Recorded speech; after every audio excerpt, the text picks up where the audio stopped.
সেটাকে ঘুরিয়ে দেয় হচ্ছে সব থেকে বড় ইনসাফ। যেখান থেকে হাজি ভাইকে হত্যার পরিকল্পনা হয় সেটাকে ঘুরিয়ে দেয় হচ্ছে সব থেকে বড় ইনসাফ। ইনসাফ মানে সুশীলতা না, অনেকে ব্যাখ্যা করে যে হাজি ভাই শত্রুর সাথে ইনসাফ চেয়েছেন। শত্রুর সাথে ইনসাফ হচ্ছে ও যেইভাবে গুলি করছে আর মাথা এইভাবে গুলি করে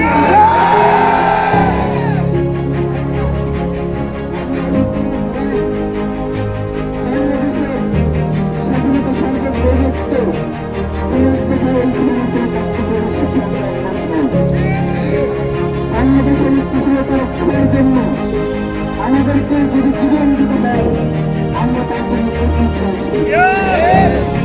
এই কথা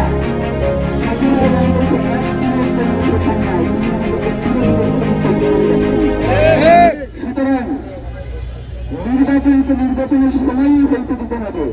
নির্বাচন নিয়ে কালক্ষেপণ করা যাইবে না, কারণ হাজি ভাইকে হত্যাকাণ্ডের পিছনে নির্বাচনকে পিছানোর একটা ষড়যন্ত্র রয়েছে। সুতরাং নির্বাচনকে পিছানো এবং হাজি ভাইয়ের বিচার দুইটা আলাদা বিষয়, দুইটাকে কখনোই আপনারা এক করবেন না। নির্বাচনের সময় হবে, হাজি ভাইয়ের বিচার এটার জন্য আমরা সময় দিয়েছি 1 মাস। নির্বাচনের এখনো বাকি আছে প্রায় 2 মাস থেকে 2.5 মাস। সুতরাং আমরা তো সময় বেঁধে দিয়েছি তাদেরকে 1 মাস। 1 মাসের মধ্যে হাজি ভাইয়ের খুনিদেরকে গ্রেফতার করে বিচারের মুখোমুখি করতে হবে। নির্বাচনের সময় নির্বাচনকে বাস্তবায়ন করতে হবে। কিন্তু আমাদের আশঙ্কা হয় আপনারা যে নির্বাচন করবার কথা বলেন, বিগত সকল নির্বাচনের থেকে একটা সুস্থ সুন্দর নির্বাচন করবার মতো কথা আপনারা বলেন।